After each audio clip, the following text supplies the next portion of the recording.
Hello there, very happy Easter to you all. Do make the most of any dry weather that you have throughout Sunday because there are changes afoot as we head into the next few days. High pressure is losing its influence across the UK and allowing these frontal systems to start pushing their way in from the Atlantic and bring us a relatively unsettled spell of weather. For Sunday afternoon, this front is situated just off the coast of Ireland and will be pushing into Northern Ireland throughout this afternoon. For much of Scotland, Wales and England, we will stay dry throughout daylight hours. It will be hazy, that sunshine at times as the higher base cloud moves its way through. Perhaps some lower cloud just flicking the coast of eastern areas, particularly eastern Scotland and up into Shetland, where it could be quite overcast throughout today.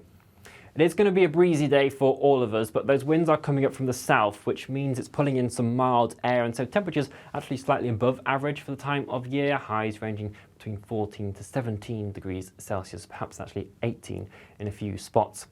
It is worth noting that if you are heading outside, that tree pollen levels are very high, particularly across much of England, high for Wales, medium Northern Ireland and Scotland. So do just take a few tissues out there if your hay fever is triggered by tree pollen. Otherwise, as we head into the evening, this is when we really start to see that band of rain push its way in from the west, moving into areas of Scotland where it could be heavy at times.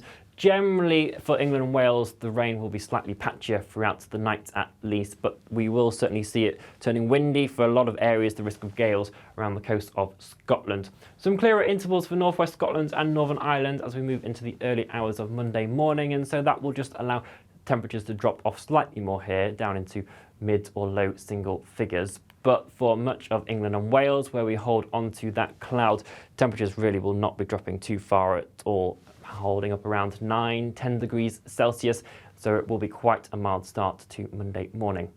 Also a fairly soggy one, because this rain is continuing to clear its way off and will pep itself up again, particularly across southeastern areas of England, and will linger throughout the morning here as well as across Shetland, taking until the afternoon before it eventually clears off. Behind that, there will be some sunny spells, but also quite frequent showers pushing their way in, and they could certainly be heavy at times with the risk of some hail and thunder in there as well. Quite a fresh breeze still around the place, and temperatures will be down compared to where we see them on Sunday, but more around average for the time of year, between 10 and 11 degrees for Scotland, Northern Ireland, 13 to 15 degrees for England and Wales. There will still be some lingering showers as we head into Monday evening as well, particularly for the northern half of the UK, and they could actually turn wintry over the very higher ground of Scotland. Into Tuesday morning, they'll slowly begin to ease their way off a bit, but still with a scattering around.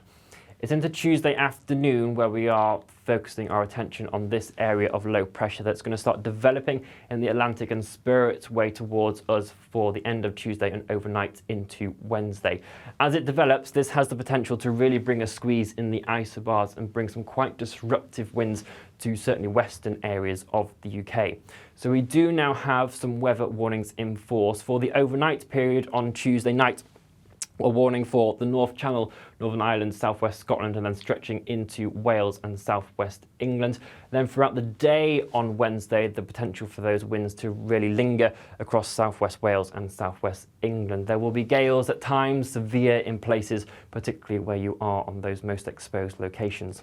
Still some uncertainty in regards to the exact track and positioning of this low and exactly where the most disruptive winds will be, so do stay up to date with the full forecast over the coming days. We'll be keeping you up to date with regular updates on all of our social media channels.